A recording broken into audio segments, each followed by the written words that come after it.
Oke, Assalamualaikum warahmatullahi wabarakatuh. Materi pagi ini kita akan ngebahas mengenai massa atom relatif, massa molekul relatif, dan konsep mol.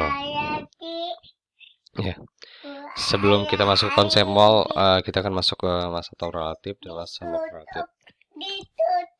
Apa sih massa atom relatif? Nah, kalau kalian tahu, itu kan di tabel periodik tuh ya.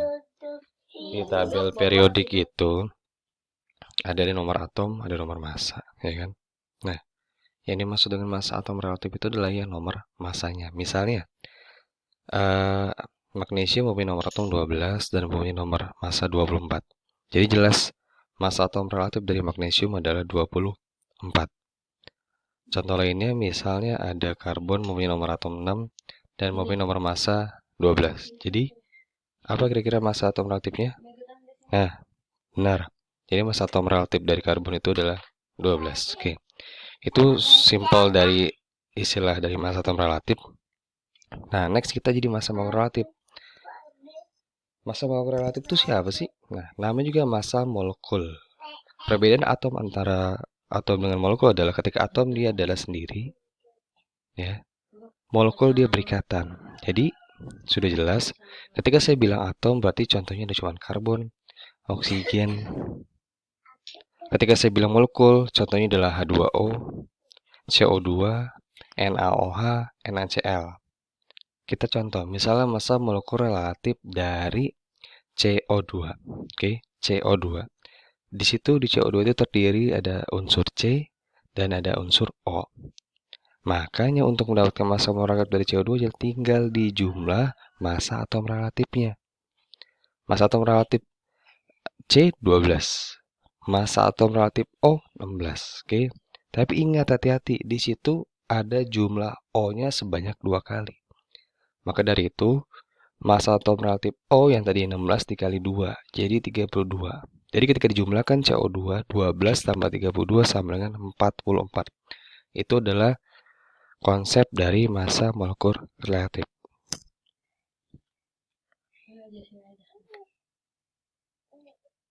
Nah, ini kalau secara teori ya, secara teori perbandingan massa atom unsur-unsur.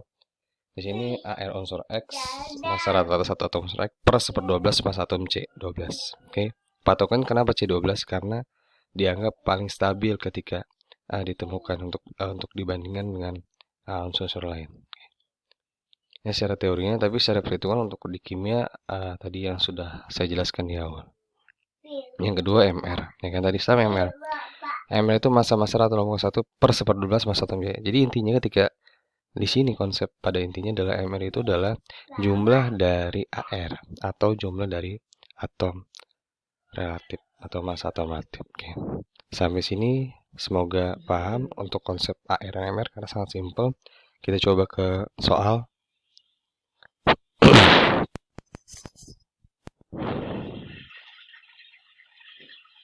Nah, di sini kita lihat ya. Kita lihat ke soal. Kita ke soal dulu ya, karena ini sangat simpel menurut saya.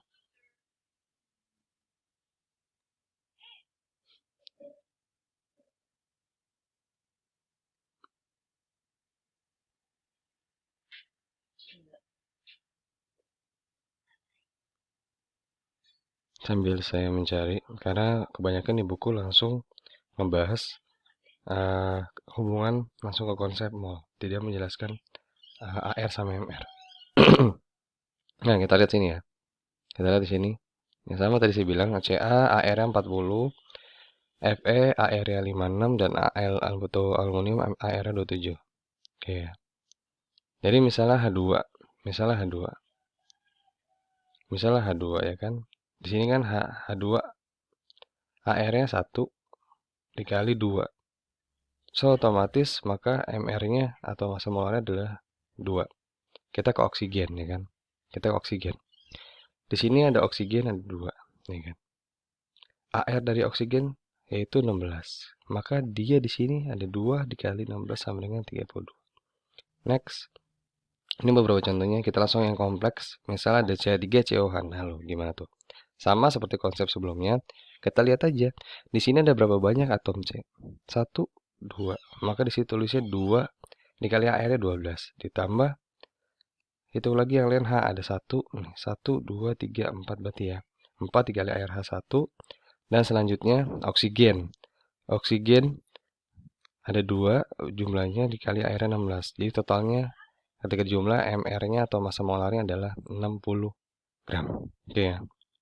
Nah, terus kasus kalau yang dalam kurung gimana, Pak? Nih, misalnya amonium karbonat ya. Ingat, dalam kurung ini harus dikali. Kayak istilah yang di matematika distribusi. N. Nih. N. Oh, kali 2. Ya kan? Berarti 2 kali N. Hanya ada 4 dikali 2 berarti hanya ada 8. Nah, sisanya ya udah C sendiri. O kali 3. Dari dijumlahkan. MR-nya ada 96. Oke, itu sangat simpel hubungan AR sama MR. Sampai sini semoga kalian paham. Kita akan coba nanti hubungannya langsung ke mol ya. Cukup sekian dulu video penjelasan dari AR dan MR. Nanti akan saya jelaskan lagi mengenai konsep mol karena ini dasarnya dulu untuk menuju konsep mol. Terima kasih.